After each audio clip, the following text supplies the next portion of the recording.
Karen and I are available for any selfies, whatever you need. Yes, sir, please. What about the Russian situation? The leadership and all of that. Yeah. Well, I've met Vladimir Putin. You better take him seriously. For 20 years, Putin has made no secret of the fact that he thinks the greatest catastrophe of the 20th century was the collapse of the Soviet Union. He's made it his ambition to reassert the old Soviet sphere of influence. One of the reasons why I've been a consistent supporter the last year and a half of U.S. military aid to the Ukrainian military. Now, I will tell you again, I mentioned Afghanistan. I think if we'd have been in office, there's no way Putin would have crossed that border. Why? Because we sent cruise missiles into Syria when they used chemical weapons. We unleashed our military to take down the ISIS caliphate. We took down 100 Russian soldiers in Syria when they moved on our troops. Wagner Group down. They knew we were willing to use force to defend our interests in the world. But weakness arouses evil. Putin's responsible for that invasion, but the weak, feckless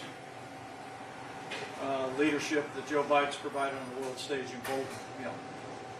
That being said, I know there are voices within our party that think we got to choose between solving problems here at home and supporting the Ukrainian military. Look, anybody that tells you that we can't secure the border, revive the economy, bring this country back, and still be leader of the free world's got a pretty small view of the greatest nation on earth.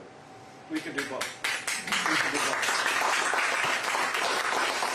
My reason for being there, and I've been to Ukraine.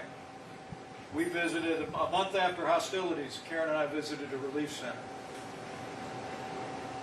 You're almost old enough to remember seeing those in real time.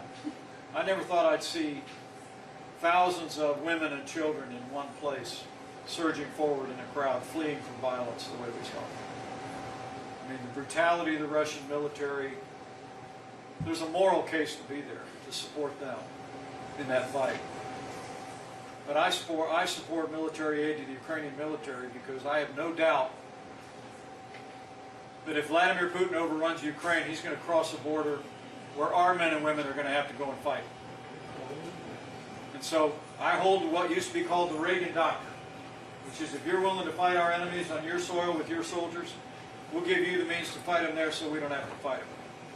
And I also think, last thought, I also think the most effective way to check China's ambitions in the Asia Pacific is for America to be the leader of the free world and to give the Ukrainian military what they need to drive the Russians out. Because I guarantee you, President Xi, who I've also met, he's watching that very closely.